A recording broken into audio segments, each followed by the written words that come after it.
വടകരയിൽ യുഡിഎഫിന് നിരുപാധിക പിന്തുണ നൽകാൻ ആർഎംപിയുടെ തീരുമാനം. വടകരയിലടക്കം ഒരു മണ്ഡലത്തിലും സ്ഥാനാർത്ഥിയെ നിർത്തില്ല. പി ജയരാജനെ തോൽപ്പിക്കുകയാണ് പ്രധാന അജണ്ടയെന്ന് ആർഎംപി സംസ്ഥാന സെക്രട്ടറി എൻ വേണു പറഞ്ഞു. ടി.പി. ചന്ദ്രശേഖരന്റെ കൊലപാതകത്തിന് പിന്നിൽ പ്രവർത്തിച്ച ഒരു കൊലയാളിയും ജയിക്കാതിരിക്കാനുള്ള പ്രചരണം നടത്തുമെന്ന് കെ രമ പറഞ്ഞു.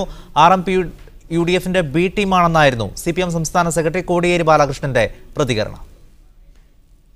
വടകര ഉൾപ്പെടെ 4 മണ്ഡലങ്ങളിൽ മത്സരിക്കുമെന്ന് നേരത്തെ ആർഎംപി സംസ്ഥാന കമ്മിറ്റി തീരുമാനിച്ചിരുന്നു. എന്നാൽ ഇന്ന് ചേർന്ന സംസ്ഥാന സെക്രട്ടേറിയറ്റ് മത്സരിക്കേണ്ടെന്ന തീരുമാനമെടുത്തു. വടകരയിൽ സ്ഥാനാർത്ഥി ആരായാലും യുഡിഎഫിന് പിന്തുണ നൽകാനും തീരുമാനിച്ചു. പി ജയരാജനെ തോൽപ്പിക്കലാണ് പ്രധാന അജണ്ടയെന്ന് ആർഎംപിഐ സംസ്ഥാന സെക്രട്ടറി എൻ വേണു പറഞ്ഞു. വടകരയിൽ മറ്റു രാഷ്ട്രീയ പ്രശ്നങ്ങളിലേക്കാൾ എല്ലാം ഉപരിയായി ജയരാജന്റെ തോൽവി ഉറപ്പുവരുത്താൻ വേണ്ടിയുള്ള ഒരു ബാധ്യത ആർഎംപിക്ക് കൂടി വന്നുചേർന്നിരിക്കുകയാണ്.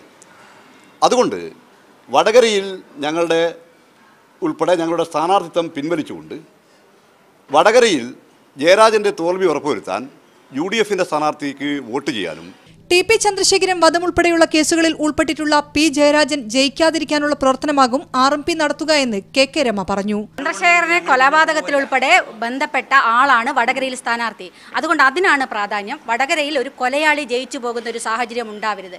ആർഎംപി യുഡിഎഫിന്റെ ബി ടീമായി മാറിയെന്നായിരുന്നു സിപിഎം സംസ്ഥാന സെക്രട്ടറി കോടിയേരി ബാലകൃഷ്ണന്റെ പ്രതികരണം. ആർഎംപി യുഡിഎഫിന്റെ ഒരു ബി ടീം തന്നെയാണ്. എല്ലാ തെരഞ്ഞെടുപ്പുകളിലും ആർഎംപി യുഡിഎഫിനെയാണ് സഹായിച്ചിട്ടുള്ളത്. പിന്തുണ നൽകുന്നതിനൊപ്പം യുഡിഎഫിന്റെ പ്രചാരണ പ്രവർത്തനങ്ങളിലും ആർഎംപി സജീവമാകും. മത്സരിക്കുമെന്നറിയിച്ച മറ്റു മണ്ഡലങ്ങളിൽ സ്ഥാനാർത്ഥികൾക്കനുസരിച്ച് നിലപാട് സ്വീകരിക്കാനും സെക്രട്ടേറിയറ്റ് തീരുമാനിച്ചു. മീഡിയ 1 കോഴിക്കോട്.